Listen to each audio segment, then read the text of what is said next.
Gardeners do not require mouths to work. Excuse me. Guys, this myth is not helping me like him at all. Oh, fuck. I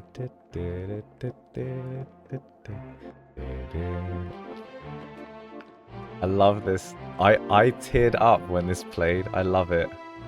Don't cry. I thought you said you didn't want to lose me again. So you've noticed. Will you sing for me? Oh, not another one. So smooth. No, Xavier, I can't talk to all you guys, okay? Because I pulled all your 5 stars, I'm guessing. Oh. Oh, hey, mate. Damn, everyone's having a party today. Monty's coming in early. Hey, buddy. Hey, mate. Hey. It's Twitch affiliate day, apparently. What the heck? You right, mate? What's up? What is he doing? You guys see him? You okay? What's up? What's up? Okay. Goodness me. It is Twitch affiliate day, I think. What the hell? I pressed the on button? This is the first time this has happened, right? I clicked the stream button. There's already 13 viewers waiting. I've never had that before. The dogs come in early. My goodness. What is going on? Okay. Okay. Let's do this. Boom. Excuse me, boy. He needs my attention. Oh no. Oh no. Let's ignore him and see if he starts barking at me. Alright, okay. This is so hard to concentrate. I feel like I have ADHD right now. Okay, because we didn't pull for my best friend Zayne, we are now going to do Zayne's myth. And because everyone's voted for the poll for Zayne, I guess we're going to have to do Zayne, right? Which I'm more than excited for, so let's go ahead and do it.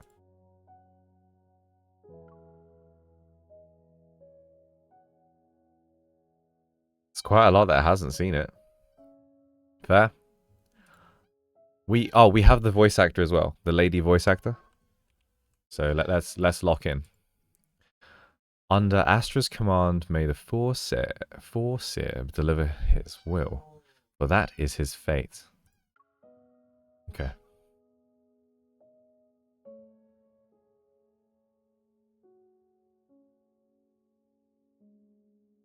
In the coldest regions of Philo, the Foreseer has resided in the Tower of Thorns since time immemorial.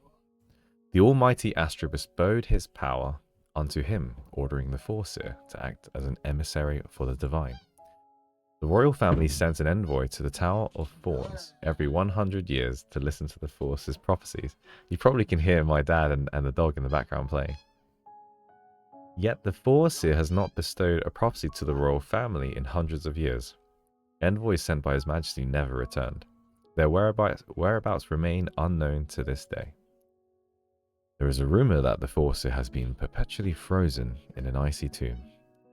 To him, 100 years is but a blink of an eye. And so a new envoy travels through snow and ice, entering his tower. It happens again and again, and as it always has been for the past 1,000 years.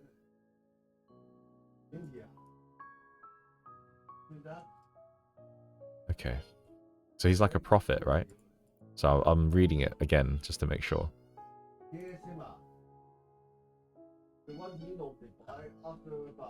But I am not a real envoy. I'm here to treat my illness, and to do that, I must take the Cretio protocol from the Force's scepter, and I have no other choice. Okay, so we're a thief. We're a thief.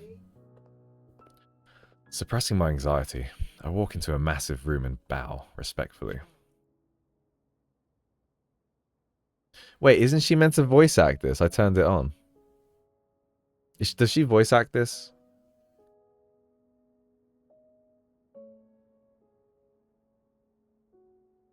I am His Majesty's envoy. Sent here to listen to the Foreseer's prophecy. Not in myths.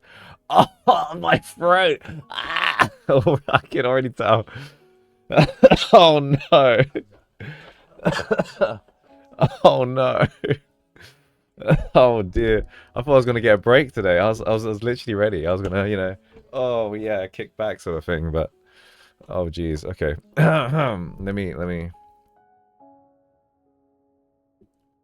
Okay. Let me lock in. My voice echoes through the empty room. I look up to see a man wearing a blue robe. He sits on a throne of ice as he holds a scepter. Well, that must be the Foreseer. How strange. His body is ensnared in brambles, thorns, wrapping around his arms, legs, chest, all over the place. He's shackled. I slowly approach him. I see his head, eyes shut. He's frozen in ice. Is he unconscious?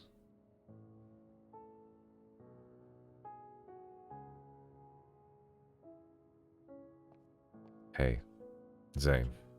It's your boy, Nate Doggo. No signs alive. It looks like he's breathing. Hey, Zayne. Ooh, look at that shiny gem. Yeah, let's take it. Ooh. How impudent. Foreseer? Am I imagining playing tricks on me? Isn't he frozen or is he just pretending?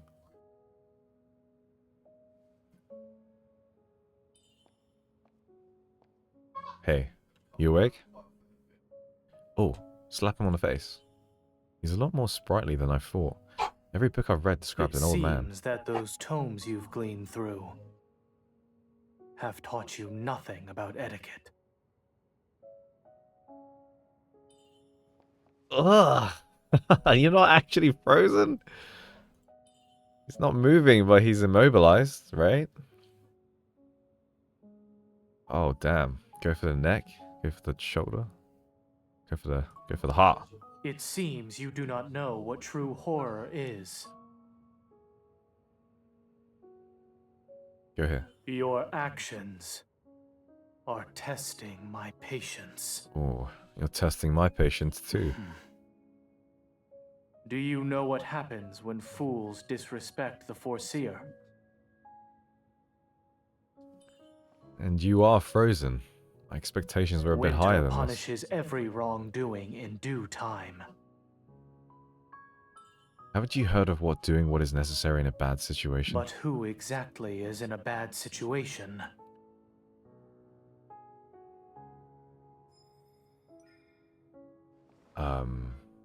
Whoa. Whoa. Oh. Oh, okay. Oh, yeah, you like that?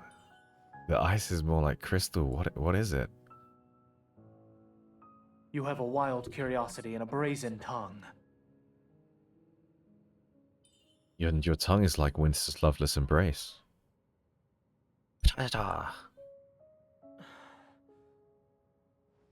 That's your punishing. A punishment?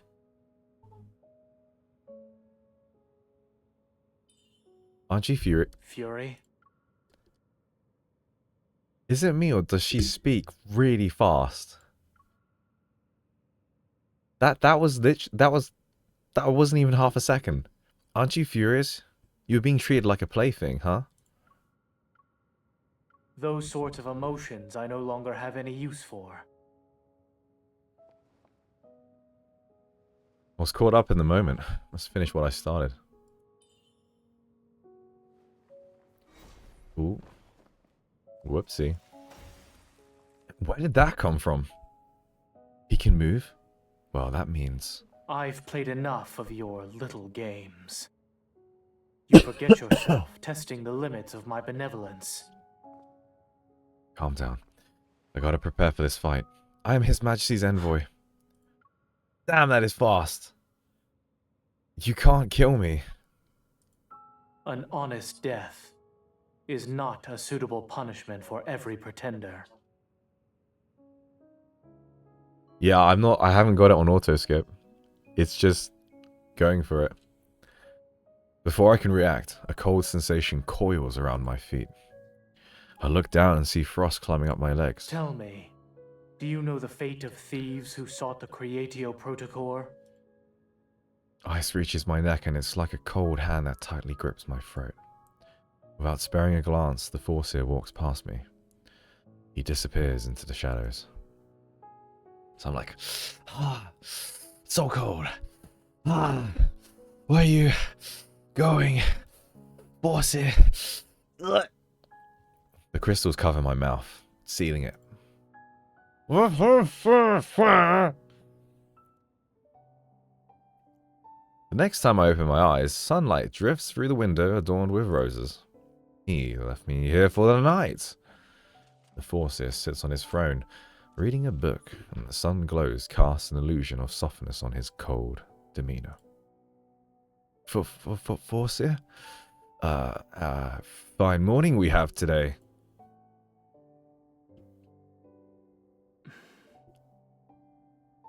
He doesn't look at me. Seems he won't even give me the chance to explain myself. You've been encased in ice for ages, but you still read on that throne, huh? Shouldn't you be tired of the world's greatest chair after staying there for 100 years? You may try it yourself, then inform me of your findings. Hi, Bale Tail. The Foreseer turns another page of his book. Oh, no. I can't feel my body at the moment. I haven't eaten anything for ages, entering the Tower of Thorns. I choose my words carefully, yet he still doesn't look up. A human can survive for 7 days without food. Actually, you're wrong, Mr. Doctor. They can survive for more than a year, actually, given the right nutritions. Thank you very much. Given your stubborn character, you should live for an extra 2 days. You're not going to leave me frozen for 9 days, are you? I choke up and my eyes begin to tear up. Are those tears of your remorse? Alright. I'm not His Majesty's envoy. I'm here to ask for a prophecy of my future. Every prophet I consulted said I have 3 years left to live, and yet I've refused to believe them. Then he looks up from his book. Look, I'm telling the truth, man. Indeed, they are delusional. Have you scribed my fate, Foreseer? To disguise yourself as the king's envoy and sneak into the Tower of Thorns, you certainly have less than 3 years. Foreseer, you can't...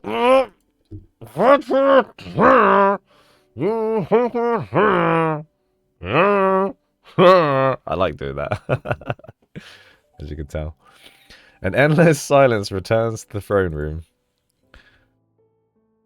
Nightfall greets the tower, taking the place of sunlight, and moonlight shines into the room once more.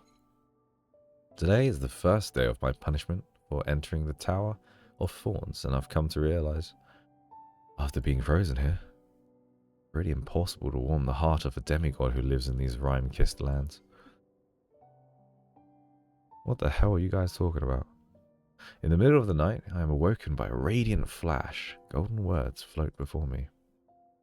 They are magics cast here by the Foreseer's book. Is he looking for something? The Foreseer stares at the words, brow furrowed. He's not happy with what he's seeing. Ahem. I try to utter a sound, but the Foreseer remains unmoving. Do you wish for your mouth to be sealed once more? That's a book about gardening, isn't it? I like flowers myself. His wintry gaze falls on my face. Your mouth is only capable of spouting nonsense. I'm not lying. I used to be a gardener for 1 day. Every flower I care for turns out splendid, actually. The Foreseer stops what he's doing, and the sharpness of his gaze pierces me, trying to gouge the truth from my head. Did I offend you? He looks away. With a lift of his finger, the ice on my body begins to melt. My punishment is over? Without any support, I fall to my knees. If you desire it, then I shall indulge you. Oh, indulge me, darling. The Foreseer closes his book, and the words of gold dissipate. The room is plunged into darkness. Once my eyes readjust to my surroundings, the Foreseer has already descended from his throne. Come, then. Oh, okay.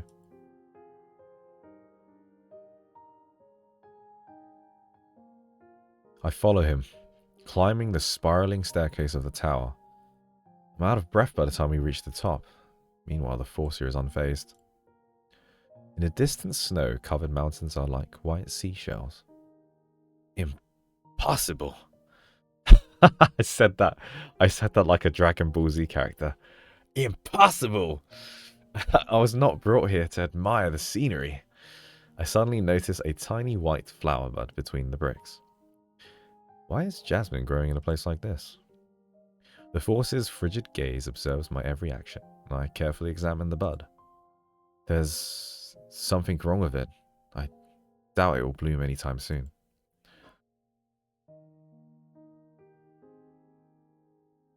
Ooh, Will hey. you be able to care for it? I consider the possibilities, but the Foreseer seems to predict my next action. He moves towards me, looking into my eyes. Answer me. Is the little man disrupting the curtains in the background? Yeah, of course. It will grow in the winter. It's a miracle for anything to grow here anyway, right? So without a competent gardener like me, the bud will eventually die. I emphasize the phrase, tending to it, and glance at the Foreseer's expression. He gazes at the bud and touches its small leaves. If this jasmine blooms, you may leave the tower with your livelihood intact. I'm not sure if I'm imagining things, but it seems the Foreseer holds the jasmine in higher regard than I. For now, in order to buy myself time and an opportunity, I have to say yes. All right, I agree to your terms. All right, chapter 2. Access now. Everything okay on the stream, yeah? Okay. I stare at my reflection in the mirror. Oh, this is like Beauty and the Beast. There on my bosom are blue markings engraved in my flesh, like cracks that would appear if someone wedged their blade into the frosted ground. It's a symptom of cryoriasis.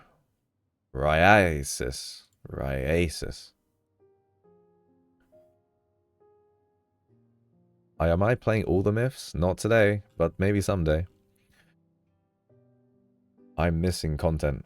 Cryoasis. How do you say that? Cryoriasis is a rare, strange disease, and physicians have only recorded a few cases in old textbooks.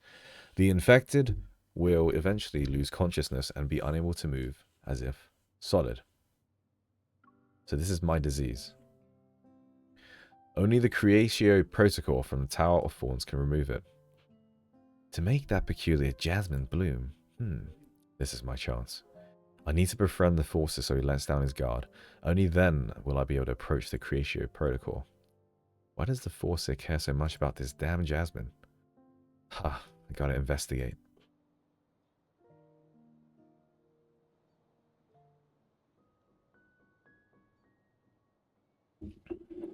The following morning, I examine every part of the tower. Every decorations in the tower is absolutely stunning, but each lacks character. They possess the same aloofness as the Foreseer himself has. Trying to frighten strangers, at least. Man, this place is huge. You must be in your prime to find the Foreseer. Having found a silver bottle, I fill it with water, and once I reach the top of the tower, I see him. His back turned to me, yet I'm still on edge. You are not here to supervise me, correct? Why did I almost say that in a Zayne voice? You are not here to supervise me, right? It appears your confidence is lacking. Oh, cheers, buddy. My confidence is not wanting in the least. As I hurry to the water, the jasmine, I begin to pray. O fairest jasmine, my life is in your leaves. Don't partake in the sweetness of death. From the pinnacle of the tower, I spy a group of people walking along the mountain path. They resemble ants that fell into a desert of salt. If there are others here to distract the Foreseer, it will be to my advantage. I point at those tiny figures. Are they here to receive your prophecies? The Foreseer glances at them. With his right hand, he writes a series of silver symbols in the air. Suddenly, a blizzard befalls us. It swallows the mountain path, and the people disappear in the blanket of white. Are you trying to kill them? After getting lost in the snow, they'll have no choice but to turn back. Their survival is but a guarantee. While I was already impressed by his previous demonstrations of magic, this is the first time I've been stunned by the Force's power. Do you despise the request for prophecies? Fate cannot be changed. Instead of acknowledging this truth, humans still fight against it, especially when their future is not what they hoped it would be. As he speaks, the Foreseer glances at me. I lower my head, pretending to agree with him. I understand. Well, I'm just gonna go back to my jasmine, please. Thank you. Even if it's meaningless, I'm not going down without a fight. I just hope my resignation will help me gain the Force's trust. Shaname was here too. Hey, Shaname. She's my little buddy. She's trying to be a YouTuber as well on a different channel, I think. Several days pass, and I have already memorized my daily routine for taking care of the jasmine. I could do it in my sleep. In the morning, I hum as I take my silver bottle to the tower's pinnacle, and there I see the Foreseer, gazing at the sky. Good morning, Foreseer. Hesitating, I look up to see a sky free of clouds, serene azure reaching far and wide. Do you need someone to listen to your musings? Silence. Gardeners do not require mouths to work. Excuse me. Guys, this myth is not helping me like him at all. I'm just saying, Housey, I'm not sure what kink you're into, but this is not. This is not it. This is not it right now. I silently water the jasmine and observe the Foreseer who is acting strange. Suddenly the sky is filled with the cries of birds and I'm shocked by what I see. I mean, Final Fantasy X and now this, I mean, thousands and thousands of silvery white birds fly towards the Tower of Thorns. I'm actually gaslighting Kelsey, sorry about that. The sky is covered in that shroud of the crystalline feathers, clear as frost in the morning sun. They shimmer like a nebula within reach. What are they? Arcticyons. Wow, how did he say it? Arcticyons, Arcticyons. The Foreseer raises a hand, and one of the birds land on it, seemingly answering his summon, and happily chirps. Does the Arcticyon know you? They pass the tower every year when they migrate. Oh. The Foreseer looks at the little bird, his expression full of the warmth one would greet an old friend with. Alas, that was eons ago. I have never laid my eyes upon a creature as stunning as an Arcticyon. Your hand. Okay, yes, my darling, yep. I reluctantly hold it out, and he places his hand on top of mine. I panic and pull back my hand. Don't be afraid. Humans are the least of their concern. His hand, warmer than I imagined it to be, gently grabs my palm. The silvery white bird hops from the Foreseer's hand to mine. Its feathers reflect the color of the sky, deceptively depicting a light, brilliant blue. It's lovely. I guess you just don't stay secluded indoors and read all the time. So that is the conclusion you arrived at while resting in ice. That was a bit of a tongue twister. Well, it's because I'm curious about the Foreseer. Your name. It appears in the tomb of the Foreseer, obviously. I don't think accounts are that accurate. You're meant to be an old dude, but you're surprisingly attractive and young, and my mind is racing. Astra does not write his own story. And muscly. The imagination of mortals is what remains in the sands of time.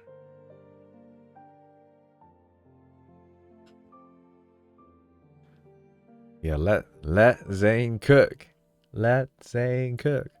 The imagination of immortals is what remains in the sands of time. The Foreseer lets go of my hand, and the Arcticyon returns to its flock. Quietly, he watches them fly away, bidding them farewell. Well, I have to admit, you aren't as merciless as a winter. You care about the jasmine, and you remember to wait for the Arcticyons once you're able to move.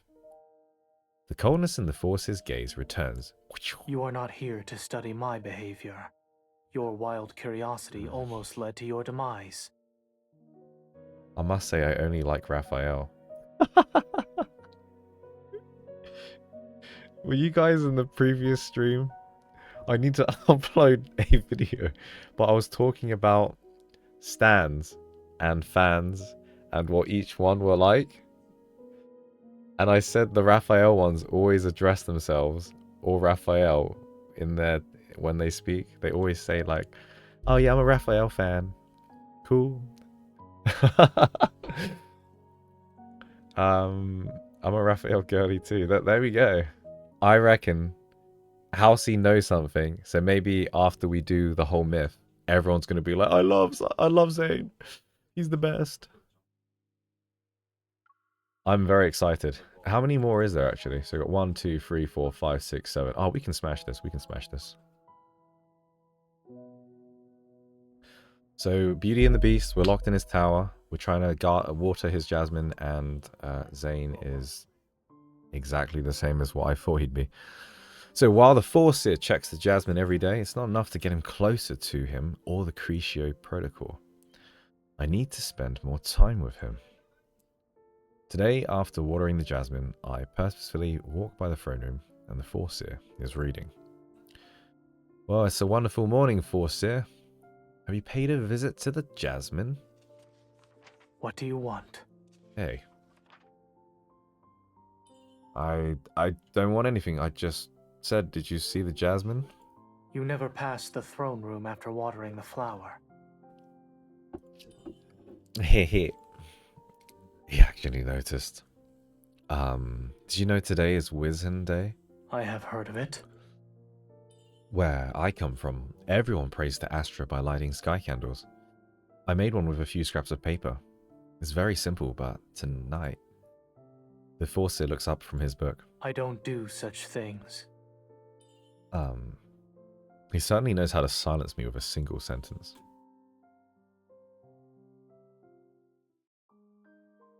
As night watches over me, I climb to the top of my tower. Not my tower, his tower. With my sky candle. I wait, but the Foreseer has yet to reveal himself. He's not going to join me. Of course he's the Foreseer. With Astra's blessing, he sees prayers are a waste of time. I light the candle and its weak flame shines, a small glimmer. O omniscient Astra the Almighty, please don't let me become like ice. There are so many places I wish to visit, things I wish to do. Please, I want to live a little longer. I whisper my wish and let go of the sky candle. I watch as it floats into the air. When it reaches a person's height, it breaks, flutters, and falls to the ground. Ah. Has Astra denied my wish? I kneel down and silently pick up the scattered pieces. I turn my head in the direction of the footsteps. Under cloudless sky, radiant moonlight illuminates a figure once more. It casts a glow as white as snow on those blue robes. I force myself to smile. 'Tis a good joke, for even Astra thinks my wish is ridiculous. He told me to give up. For him to hear you, I suggest using a sturdier vessel. An iridescent glitters in my hand. What the hell is that? I've heard of it before. Iridescence glitters in my hand and materializes into a lantern of frost. Is this ice? You can set ice aflame. That would be determined by your fervent hope. Still hesitant, I light the ice lantern. The fire flickers before the lantern is engulfed ice turning into a warm orange. And how do I let the winds carry it? The Force's face is lit up by the ice lantern's display of colours. Fire has brought warmth to his frigid gaze. He draws a few symbols in the air, and almost immediately the lantern in my hand comes to life. It flows to a greater height. I've never seen a sky candle like this. I thought you didn't celebrate Wisshen Day. I wasn't lying. However, it just so happens a few lights are needed for tonight. The symbols the Foreseer has drawn begin to transform into ice lanterns that soar into the air. Above the tower's pinnacle, countless lit ice lanterns fill the silent night sky. I gawk at the spectacle right before my very eyes. Wow, it's gorgeous! Will Astra hear my wish with so many lanterns? Only he knows. The Foreseer heads towards the stairs. Are you just gonna leave? Why don't you make a wish too? There is nothing for me to wish from Astra. He leaves without so much as sparing me a glance. The Foreseer is kind despite his appearance.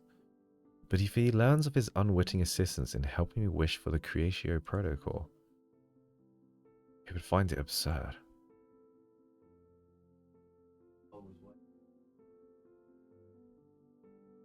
What are you guys chatting about? But that was awesome. He helped us build this light. It just went up in the air and it was awesome. Okay. Under my care, the jasmine bud grows bigger by the day. I'm happy, but also nervous. According to my experience, the jasmine will bloom in less than a week, and I don't have much time. I've also learned that, other than reading and checking on the jasmine, the Foreseer stays at a location hidden behind an ordinary door in the basement. What does he do in there? Is he the Creatio Protocol's location? Is there? When the Foreseer disappears behind that door again, I pretend to lose my way and follow after him. What greets me is unbelievable. A sight to behold. Behind that door is a library, the ceiling nowhere to be found. Bookshelves stretch as far as the eye can see. Holy crap. How can he find anything in this place? I don't even know where he is. The mumbles activates some sort of switch and the ice materializes beneath my feet and carries me into the air. Huh? The mystery of how he acquires these books has been solved. I feel as if I'm lost in a sea of books. But shelf after shelf is filled to the brim with them. The ice stops in front of a bookshelf. I'm a good distance off the ground. He's not here. The ice doesn't move. I carefully grab the book in front of me. Its title is Philos, Floral Inquiry. I open the book and see the pages about jasmines have been read the most. Jasmines again? Why is this flower important to him? Is it just because he wants the one atop the tower to bloom? Reading the notes, I try to piece together an answer, and when I turn to the title page, there is a single word on it. Zayne. Zayne? Who is this Zayne? He is the person you seek. Huh?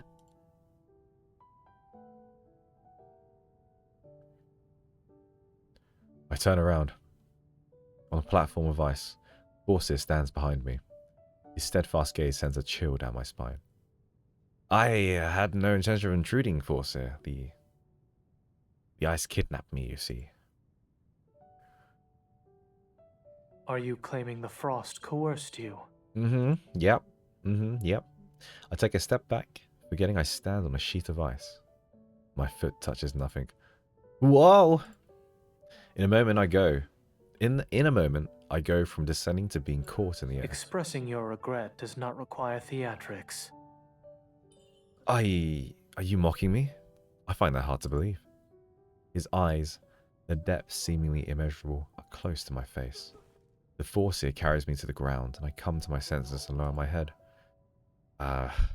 You can let go. It was good that you were present, actually. It must be dangerous to acquire your books like this. Likewise, 'tis dangerous to push one's duty onto others. Others? An ice cluster appears in front of me and slowly spins. The ice at my feet. Is this its original form? Are you its creator? 'Twas not the work of magic, but a phantasm. Foreseer taps the ice cluster. Carrying her to the higher shelves without a reason was your doing. Am I wrong? It unfurls and blooms like jasmine, ice particles rippling around us. Does it understand our language? We are like-minded in our distaste for lies. Though part of me is still in disbelief, the Foreseer's spells and its library's very existence are starting to convince me that what I've experienced is real. My apologies. I snuck in because I wanted to know what you did here. The ice heard me talking to myself and it blew me up there. The phantasmal jasmine runs circles around me before leaping into my hand. Your forgiveness is boundless, for better or worse. It accepts my apology. Ice gathers around me under again. It lifts me into the air. I stumble, and I'm about to fall again. Yet another piece of ice appears beneath my foot, steadying me. Curious, I take another step. Regardless of the direction I take, ice forms beneath me. I walk around, excitement in every step. It's just like having a platform at my command. Incredible! It knows what I'm about to do. The individual subconscious is also a form of energy. It can sense even the smallest of changes. May I name it Jazz? It was reminiscent of Jasmine when it unfurled. You and the phantasm should decide. I am but a witness. I stop before the Foreseer, and with my icy platform I can look him straight in the eye. Then may I call you Zayne? With a piercing gaze, he stares at me. A name. It defines a person. It's important, I think. I'm unable to read his expression. Do what you must.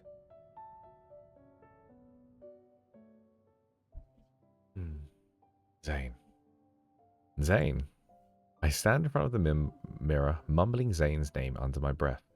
All my mind can focus on is him and the library. I encroached on his territory by sneaking into the library. Why didn't he lash out?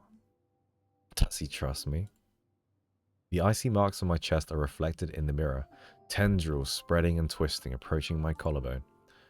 My time is nearing to an end. At this time, an idea presents itself. Since Jazz took me to the Foreseer in the library, could I also use it to obtain the Creatio Protocol? Hey, Jazz. You here? I call out to it. The sounds of swirling ice reverberates in the air. The cluster of ice manifests and makes an arc in the air to greet me. Hey, Jazz, I've got a request. Could you take me to the Foreseer's scepter? The phantasm stops moving. My Astra's eyes, does Jazz know of my true purpose? I wish to. Before I can fully explain myself, Jazz expands and lunges at me. Am I destined to perish in the cold? It's giving you a hug, right? It's giving MC a hug. Before I could utter a scream, I realized the crystals phase through my body. There is only darkness.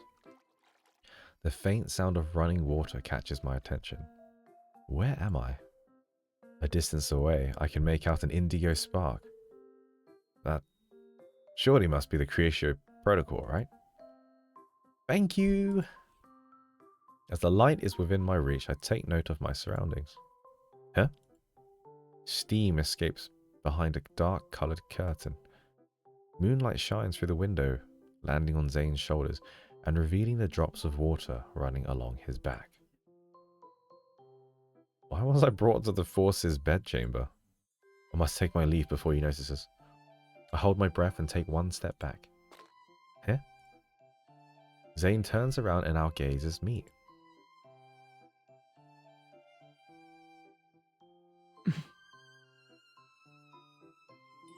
Hey, dude.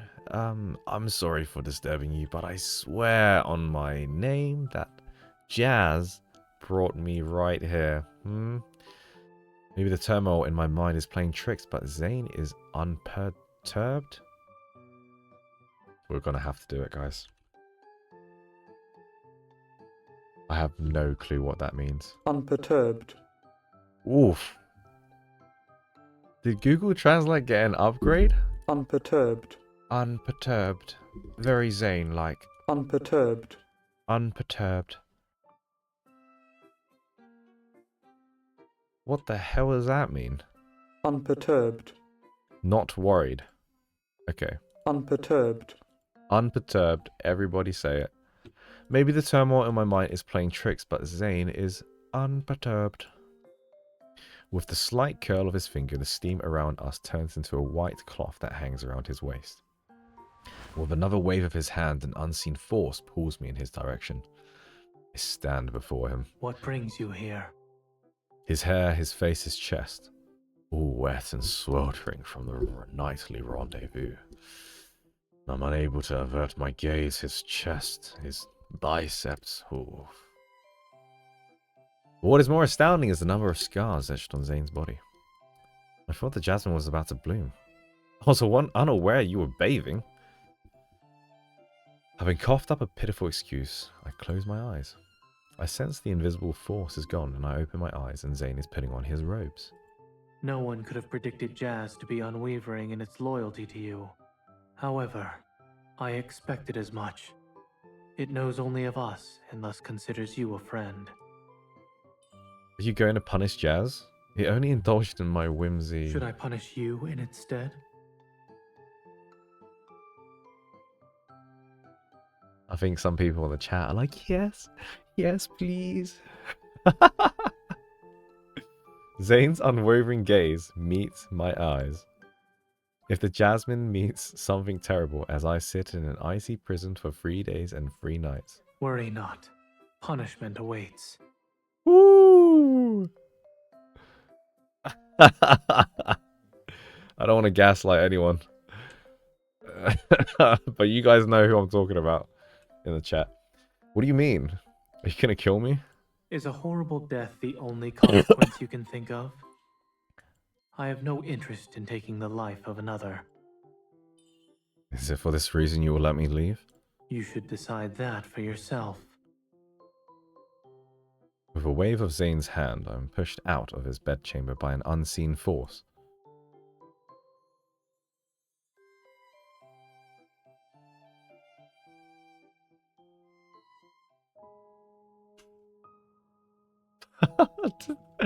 Did I just see the comment by Mary? I was looking for your scepter, Zayne. Is it? Whoa. Yeah. The L&D community are just really horny ladies on a Sunday evening. Really funny. Oh, should I wait for Nate to play it so I won't watch it alone? Yeah, you can wait if you want. What are you guys even talking about? Just what it was saying because it was in the book. I don't mind spoilers when it's something that will make me nervous, but what are you talking about? Is it Caleb Smith?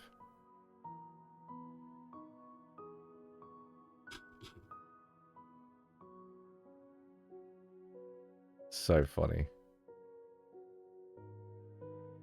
Damn, that chat is quite funny. I gotta lie, I'm not gonna lie, you guys are funny today, 100%. Bloody hell. Right. Okay. Come on. We're more than halfway, and I feel like it's going at a good pace. Zayne will catch me if I'm anywhere near that Creatio protocol, and the more I learn of Zayne, the greater the mystery enshrouding him. Those scars etched into his flesh. Someone has stabbed him. Yet no one else lives in this tower. How could he have been wounded? He's also blessed by Astra, who could be powerful enough to injure him.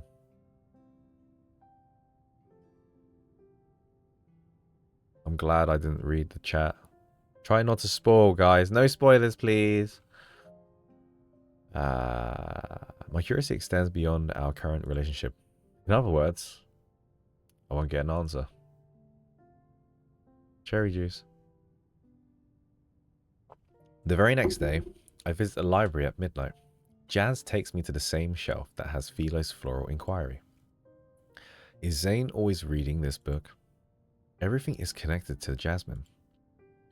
I open the book and study the text, paying special attention to pages with notes left by Zayne. Once again, Jasmine appears. How is it related to all of this? I read his note out loud, and responding to my voice, the pages begin to glow. Whoa, what is happening? Do I have mods? Nope. When my vision returns, I find myself in a sea of white flowers. The sun's golden rays shine on this field of jasmines. Except the flowers aren't in bloom. They are all flower buds. Nearby, a familiar figure, his watches I presume, observes this field. Zayne? Yo, why are you here? What? Where are we?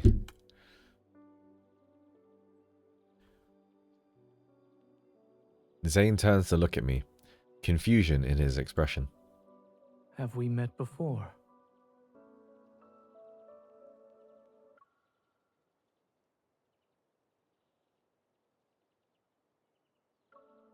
Okay, we've teleported into the book. Okay. Huh? Who are you? As I approach him, I realize his body is but a mirage. Sunlight passes through his robes. His appearance is that of Zayne's, but he lacks the Force's frigid character. Through what means did you enter this place? I was just reading a... Am I in a book? You stand in an illusion crafted by words and words alone. Then, what are you? A corner of his mouth curls up. A lowly wraith. The sight of Zayne's face, smiling, was the last thing I thought I'd see in this life. Well, then again, I've met Jazz, and I've slowly come to accept these bizarre events. Were you the one to plant these jasmines? They are more than mere flowers. Are they phantasms? As I ask him, I touch one of the buds. An image appears in my mind. Zayne lowering his head to kiss the jasmine. Huh? My memories. Or perhaps it would be better to say they are the jasmines in my memories. I touch another one.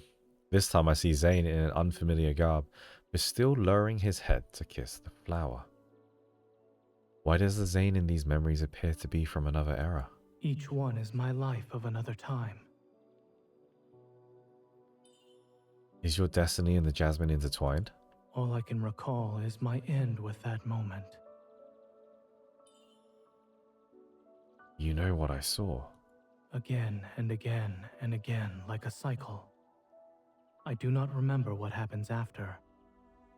Therefore, these buds can never blossom. 'Tis why I bring each one here.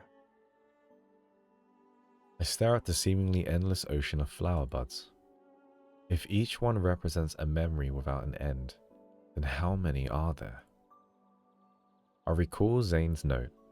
Once again, Jasmine appears. Isn't the Foreseer able to see the fate of everyone in the world? He cannot see his own. The wraith, seemingly moments away from dissipating into the sunlight, looks into the distance. Such is Astra's will.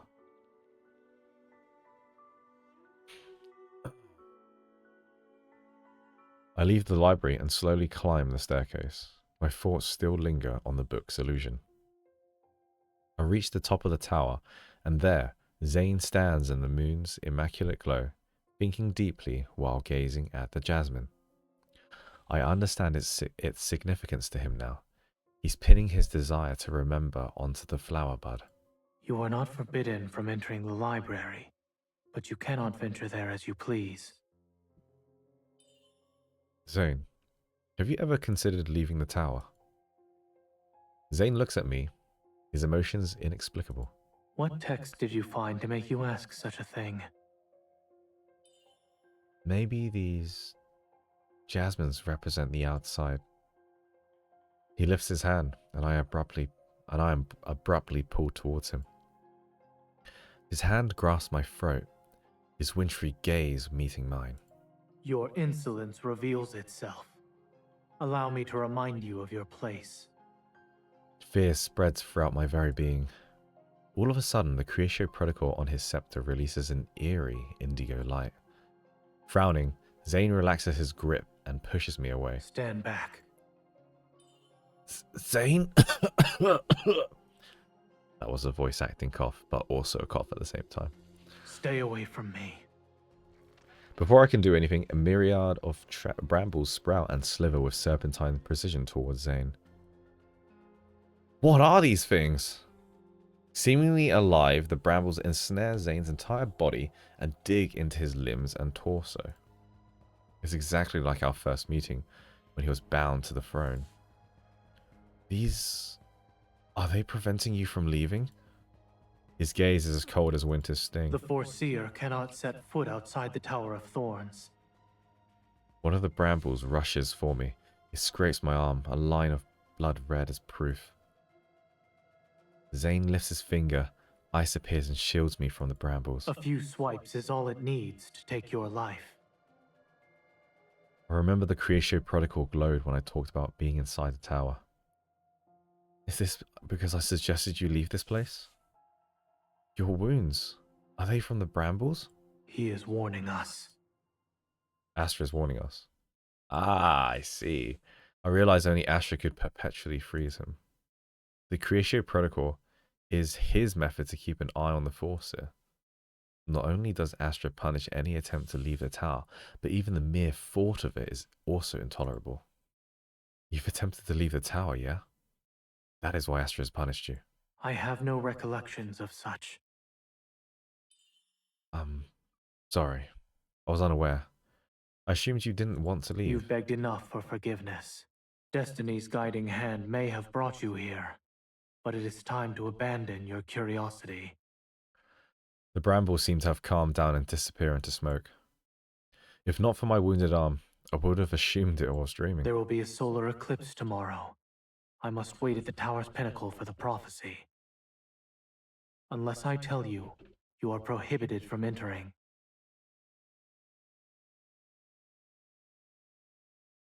Astra gifted one of his eyes to the Foreseer. By walking the winding path of time did the Foreseer understand its passing. This is the power of a god.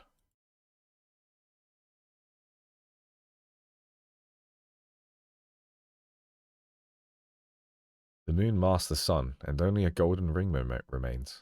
A beam of light strikes the Creatio Protocol. Light reflects off it, forming chaos and patterns of disorder, which is brought into the hands of the Foreseer. Ancient symbols gradually appear as he pieces together a puzzle. Astra's will has presented itself, and the Foreseer's indifferent facade reveals a hint of indignation as he too is imprisoned by the prophecy. Astra has spoken. Those who defy fate are sinners and shall be punished by him. Damn, it's starting to kirk. It's starting to kirk. We've got a rare steak right now. It's a rare one. Alright, Beauty and the Beast, here we go. Chapter 6. When I open my eyes, I find myself lying on the floor of my room. Moonlight cascades onto the bedroom. I only recall being overwhelmed by a strange feeling at dawn. Was I unconscious for the whole day? I look in the mirror. The marks have already reached my neck, and my clothes won't be able to hide them now. If I take the Creatio Protocol, will the Foreseer still be Zayne? And if he isn't the Foreseer, he's doomed to be trapped in the tower forever. Doesn't that make him a prisoner? I don't want to hurt Zayne, but I can't die like this.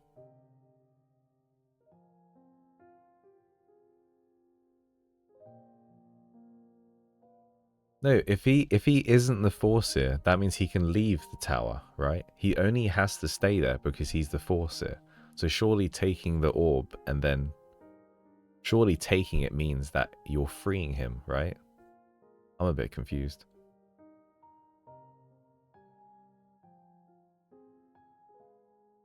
I'm a bit confused by that. I thought that would help him, surely. Or he gets punished and dies if the thing gets taken. What if I told you, Zayne, the true extent of my illness? I enter the library. Ice appears in front of me, forming an arc. Jazz, is the Foreseer here? The phantasm sways from left to right. Oh, he isn't. You and the Foreseer dislike your lies, right? Would he ever forgive someone who has lied to him? Sways in an agitated manner. Of course. He won't forgive me then. Jazz hears sorrows in my voice, and a platform of ice appears under my feet, lifting me up. More ice appears, shimmering and glittering. It's trying to comfort me. Thank you, Jazz. I sit on the ice, travelling between the endless rows of shelves. Has Zayne read all these books here? I wonder what the Foreseer does when he's upset. Then again, might just scowl regardless of his mood. As I mumble to myself, it begins to snow. I am in awe, watching snow descend like flour, petals dancing in the wind. A few snowflakes fall onto my hand, and they sparkle like crystals and don't melt. What are they? Were you not the one asking about what I do when I'm upset? I hear a calm voice from below. I sit on the floating platform as Zayne stands at the door, looking up at me. So it is possible. Was the prophecy not to your liking? It matters not. Only a true envoy of the king can deliver it. Are you mocking me again? You're not upset then, right? I'm speaking on behalf of Halsey in this context. Zayne lifts a finger, and the ice carries me down to him. He looks me in the eye. And you? What do you do? When I'm sad, I read the Twitch chat. Huh? That's mine. Yep. I think of the flowers I planted as they sway in the breeze. A dance. I thought humans only dance when they are happy. Not all of them. The more upset I am, the more I try to move around. What are you guys laughing at? Candles in the background. Jeez, you guys aren't asking for much. Zayne glances at me, then holds out his hand. May I? You joking me? Yo, Riz Master Zayne. He's just like, yo, let's dance then. You. Damn. Do you guys want to see my favorite dance? So this reminds me. This is my favorite dance. You guys want to see it? So he's the Rizzler, right? This is my goat for the Rizzler, yeah. This is my goat. Shit, wrong one. Wrong stream, wrong stream.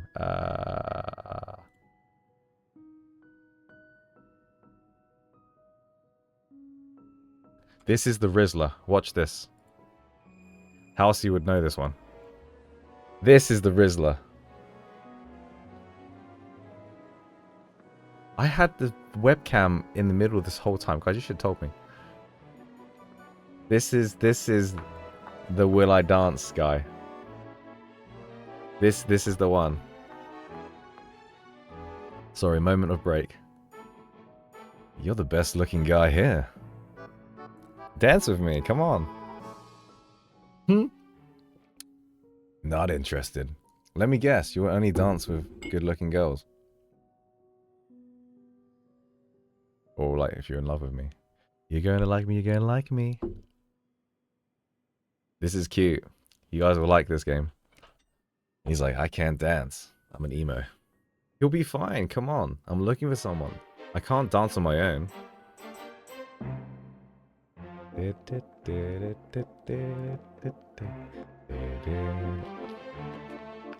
I love this. I teared up when this played. I love it. It's so romantic. And he's like trying to be cool and he's like, oh, I can't dance.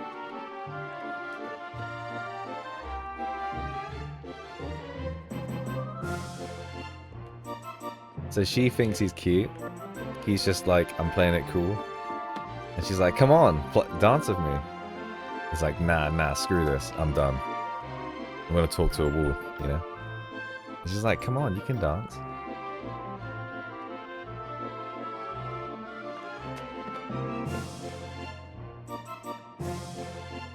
So good.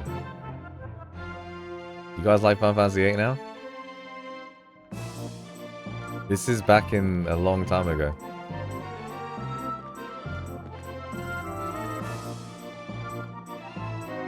And hey.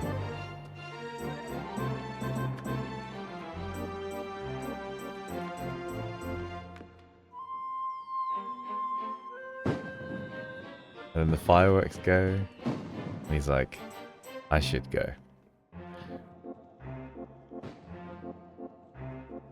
Na, na, na, na, na, na, na, na, na, na. Yay! I love this. When this played, mwah, mwah, fantastico, mwah. Oh my gosh, it's so good. Anyway, enough of that. We're here to dance with Zayne, okay? We're here to dance with Zayne. But Squall was the goat. Are you requesting a dance? Here? We will both feel better if we dance under the snow. I hesitantly look at Zayne. His expression is reminiscent of a merciless blizzard as per usual. Would you prefer we do something else? We can dance.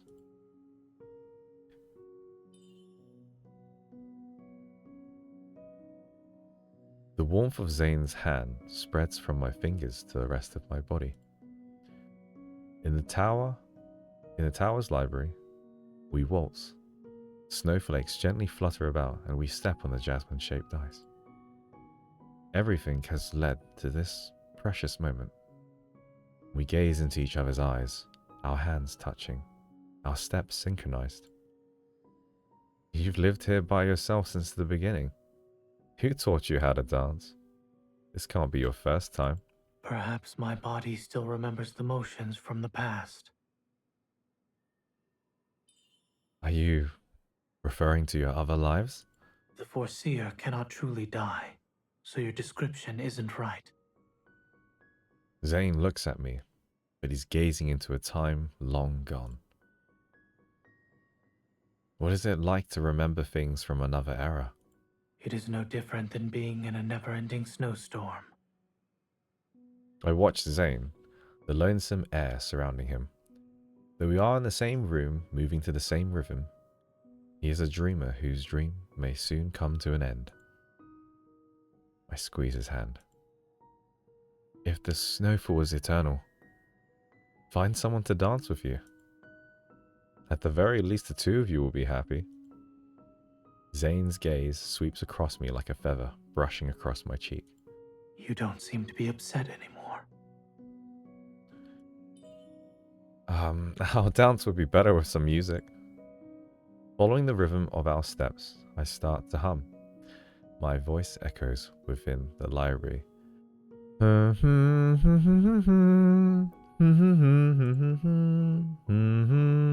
can't go that high. You always hum this melody when watering the jasmine.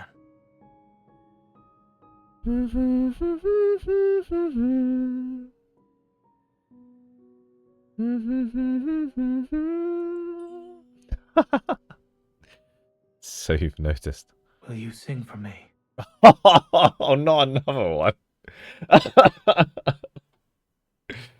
I swear.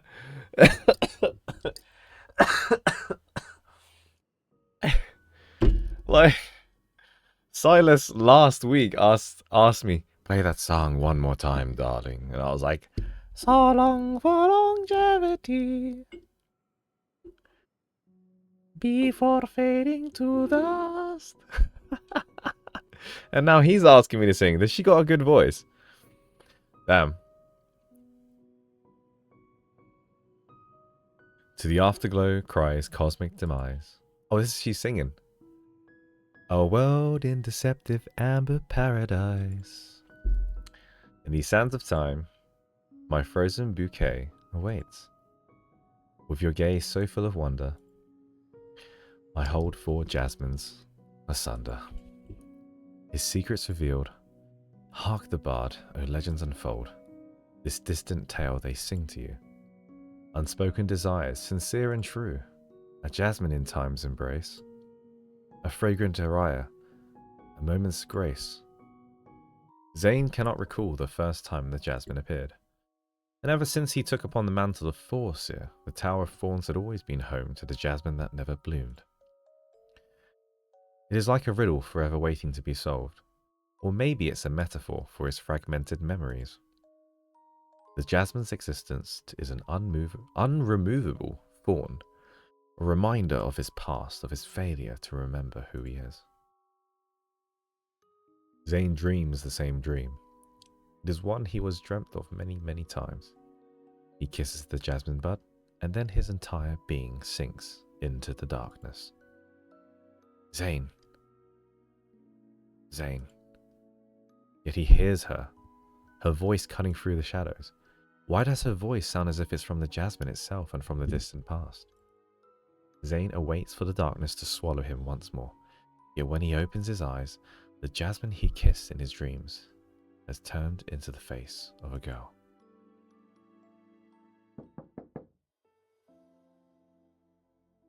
Zayne? Zayne. I frantically knock on Zayne's door, and time passes before Zayne opens it. He appears to have just woken up, his eyes hazy with sleep. I thought you were normally awake at this hour. Zayne doesn't respond. He only looks at me as if I were a stranger. Never mind. Follow me! Brimming with excitement, I grab Zayne's sleeve. I'm surprised he lets himself be dragged out of his bedchamber. We can. I bring Zayne to the top of the tower, and in the joyous glow of the sun, the jasmine's trembling petals unfurl one after the other. Zayne, the jasmine has bloomed. No. No. I'm not sure. I check Zayne's expression, curious about his reaction. His eyes hold a burning spark as he looks at me. What? Haven't you been looking forward to this? Then lowers his gaze, suppressing the light in his eyes. Seems he's looking at the jasmine and me. At last. Well, am I not a skilled gardener? You were late. Huh? Well, not a single blade of grass grows here, but a strange jasmine. You don't even need a gardener. Hence why it only bloomed in your presence.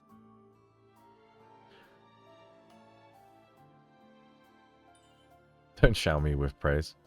Now you're making it sound like this was bound to happen. Deep in thought, Zayne stares at me. Have I offended you again? Why are you looking at me like that? His gaze shifts to my hand, still holding his sleeve.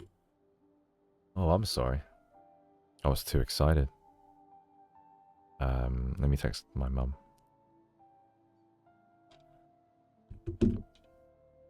As I let go, Zayne grabs my hand.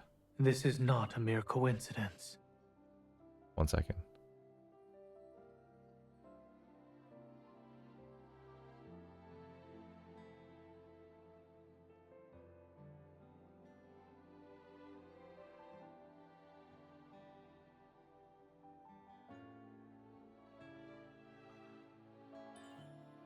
What? You are not the first to step foot in the Tower of Thorns. No one has been able to make the jasmine bloom. Only you have succeeded. Oh, I'm special. Something about his voice makes my heart beat more quickly. What is it? You're not your usual self. You're right. Zayne hesitates, an indescribable emotion flooding his eyes. Allow me to take you to another place. Oh dear. Here we go. To where? You said I could leave once the jasmine blooms, did you not? Do you want to leave now?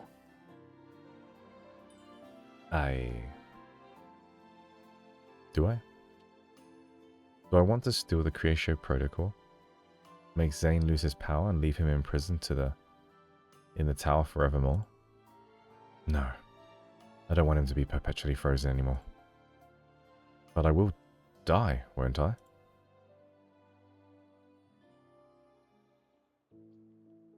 I never expected Zayne to take me to the field of jasmines in Philo's floral inquiry. Under the warm sunlight we walk amongst a sea of flowers. Zayne? He turns to me. The expression on his face is familiar, yet unfamiliar. He is unfamiliar because of how different the Foreseer and I are. The distance between us, a chasm. But the current him reminds me of that wraith. I don't understand. Is the person in front of me real or an illusion? Why did you bring me here, Zayne? Zayne's eyes shimmer like a lake on a midsummer's day. I wish to confirm something. What is there to confirm? He cups my cheek, seemingly losing himself in my eyes. His gaze shines bright.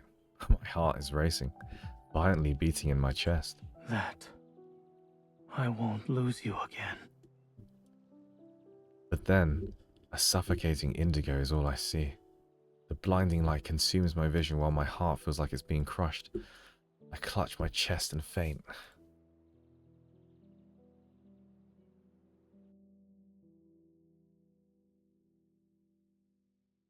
She's going to be frozen. She's definitely going to be frozen.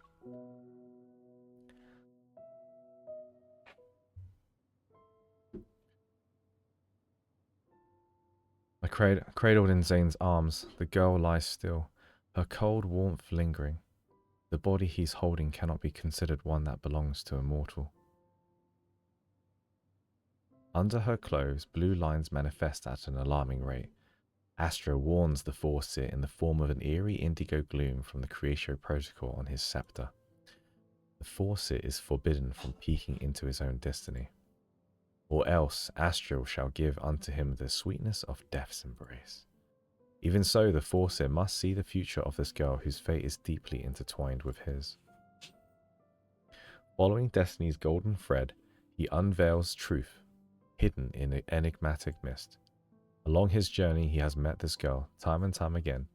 He falls in love with her, becoming a witness to her changing fate, and watches her die. Astra's tools can never fall in love, and so Astra manipulates his memories of her, plunging them into incomprehensible mystery, a jasmine bud that never blooms and is out of reach. Oh boy. I slowly open my eyes. Why am I here? Before fainting, I remember a flash of indigo light and Zayne's concerned expression. Did Zayne put me here? How long was I sleeping? I struggled to stand up before staring out of the room. Zayne.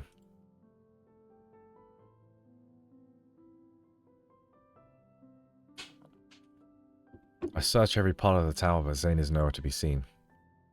I managed to find a hidden staircase. I climb each step and find a door at the end. I can hear noises from inside the room.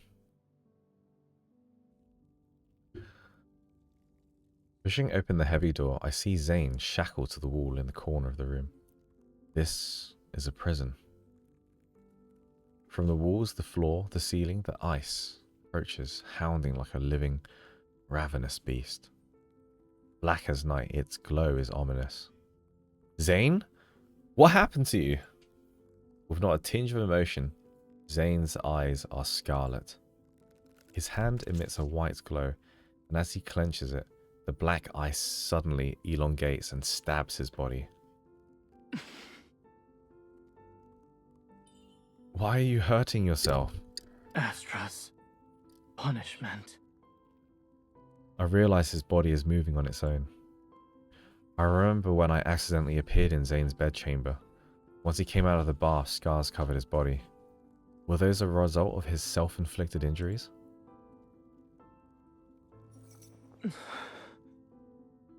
Oh, fuck.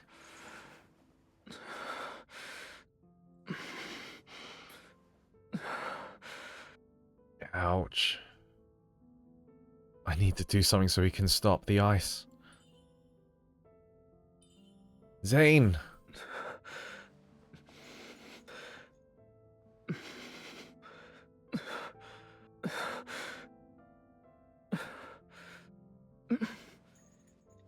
too dangerous.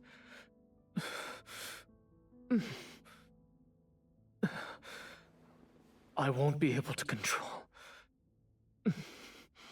Leave. Now. Okay. Oh, it's him.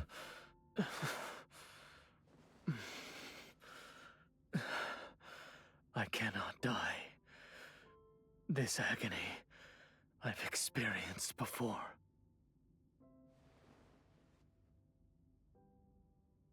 You're being tortured is worse than death itself.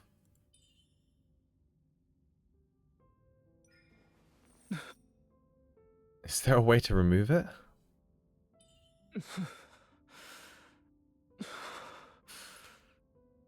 Ah.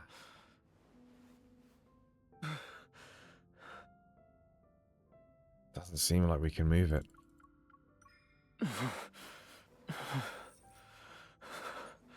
I can't stop the ice. You'll get injured.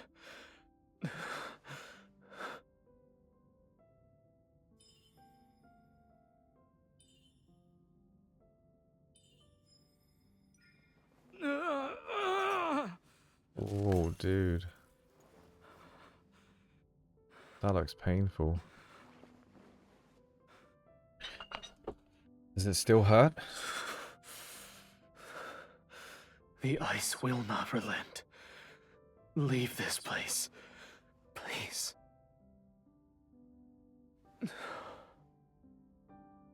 We have to stop it.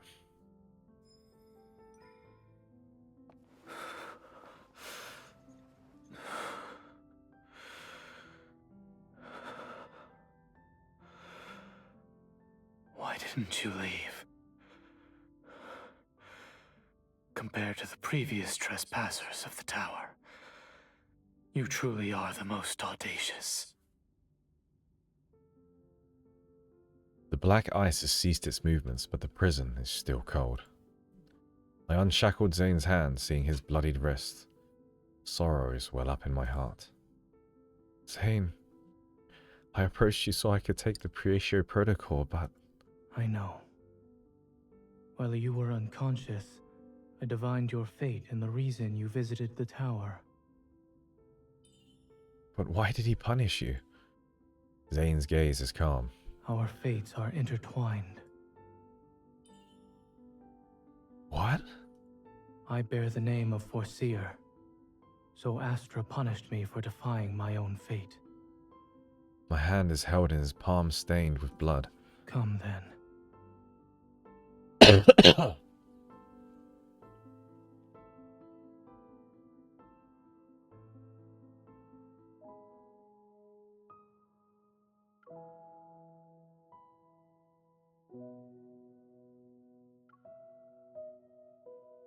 That looked painful. Zayne and I stand atop the tower once more. Under gentle moonlight, the jasmine wilts petal by petal. They fall to the ground like paper, ready to scatter to the wind. How? It shouldn't be wilting already. I pick up the fallen petals, fathomless sadness washing over me. Before, you were willing to defy Astra to free me. Well, I've made my choice. I'm more relieved than scared. Standing up, I look Zayne in the eye. I no longer fear the pain caused by my illness, or my inevitable death. I also don't need to be mired in indecision. When? When I saw you were being tortured in that prison. Within Zayne's placid gaze, a sliver of emotion escapes, flashing in his eyes. You should have taken the Creatio Protocol. But you must tell me your answer. My answer. Back in the illusion, you wanted to ensure you wouldn't lose me again. So are you certain now? Zayne is startled at first, but then he slowly smiles. I too made my choice back in that prison. Light flashes in Zayne's hand and his scepter appears. Your illness stems from your resonance with the Creatio Protocol. He moves the scepter and the Creatio Protocol glows brightly when it touches my arm. Then he takes the scepter, dragging it along my arm to my chest. The Creatio Protocore grows stronger by draining away your very life. I feel my strength fading away. My heart struggles to keep beating, yet, rather than be afraid, I'm anxious. What are you doing? This would be your fate after meeting me. Zayne stares at me, a strange determination in his eyes.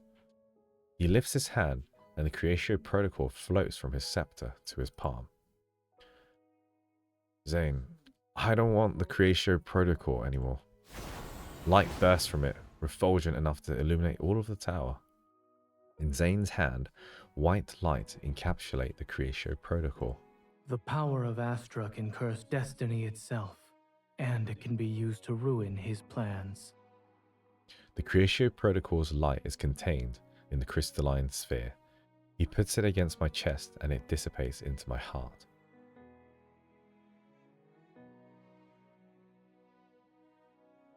Power floods in, coursing through every part of my body. It's so cold! Zayne! A warm light flows from Zayne's hands into me, encouraging my weakened heart to beat once more. Frost starts to creep along Zayne's face. The tower begins to shake, its foundations crumbling. Serpentine ice crystals emerge, lunging towards me and Zayne.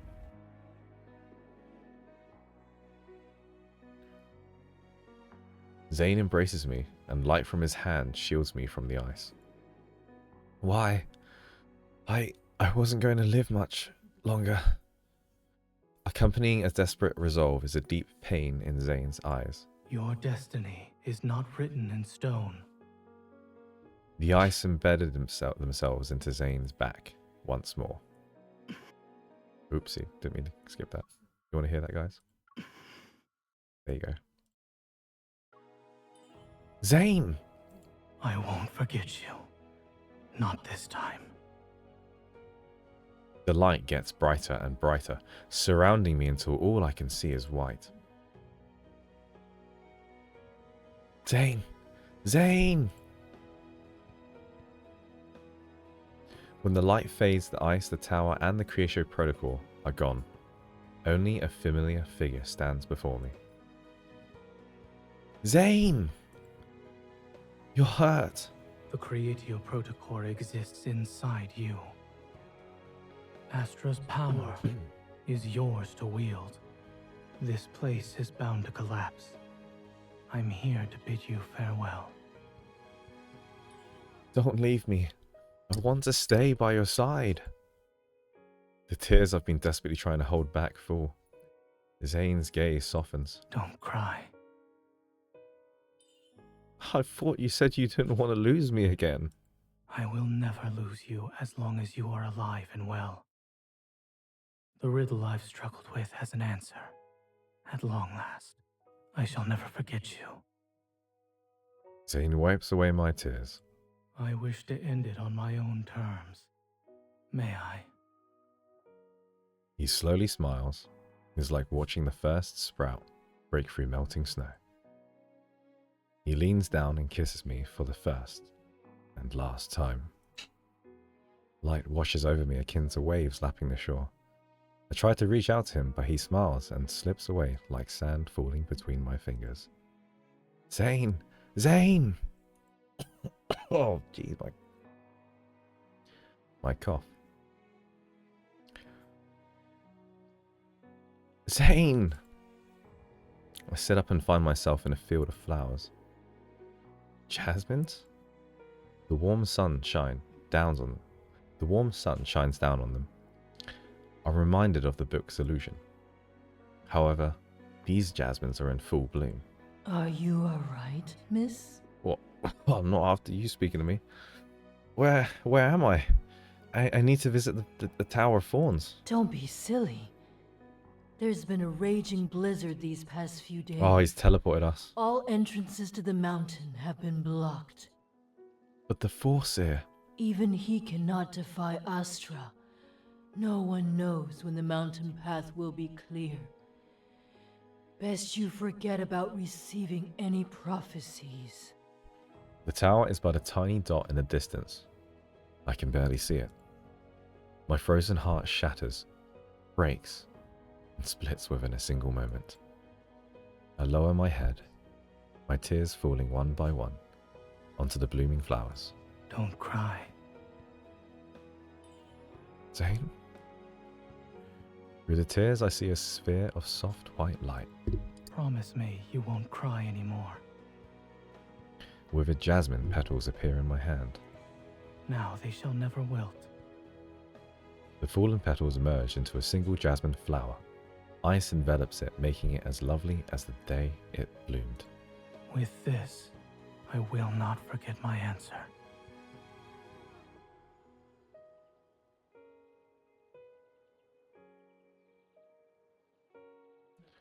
The howling blizzard never seen before seals all paths leading to the Tower of Thorns. There's no telling if the snowstorm will ever disappear.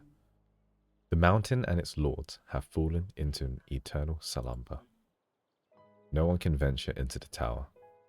No one has ever met the Foreseer since. This legend rests in fathomless rime and snow. Forgotten.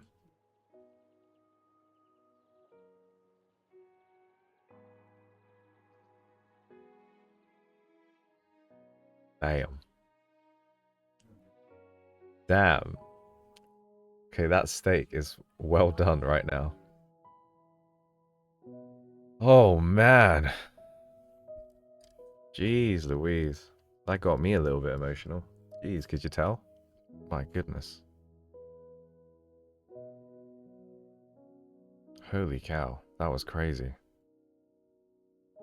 This game is so depressing.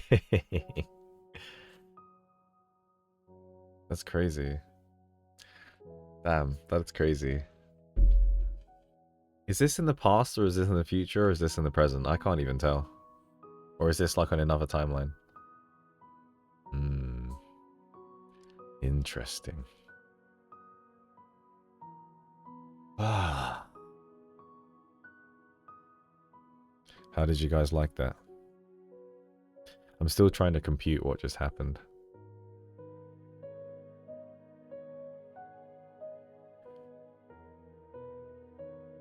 That was sweet. This music is beautiful.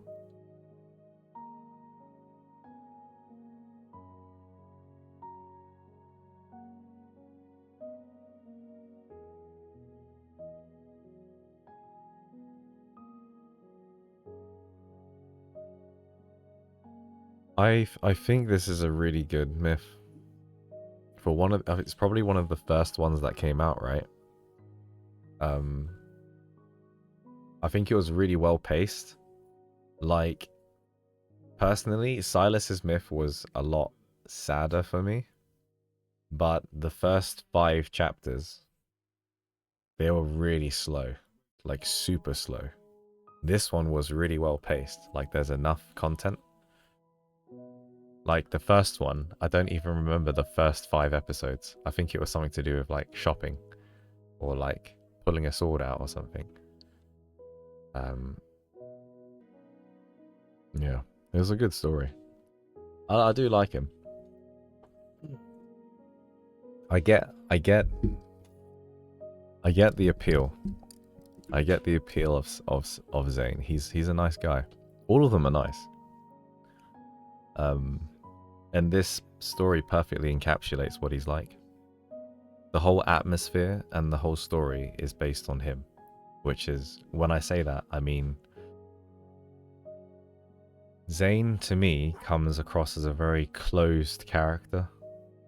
And he keeps everyone out.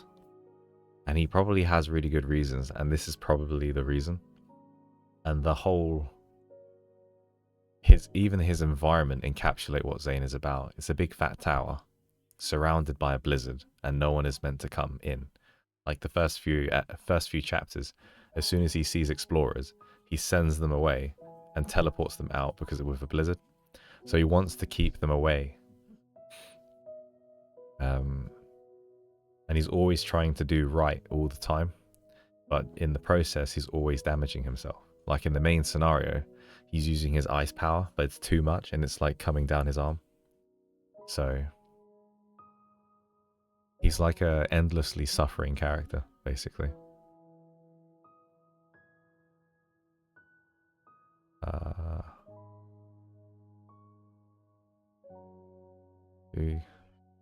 I read somewhere that explains why Zayne is so cold at first. He's scared because I think he remembers this timeline. And so when the main character in the current timeline is speaking to him, he's trying not to fall in love with her again. So he comes off a bit arseholey, and he's legit probably just scared.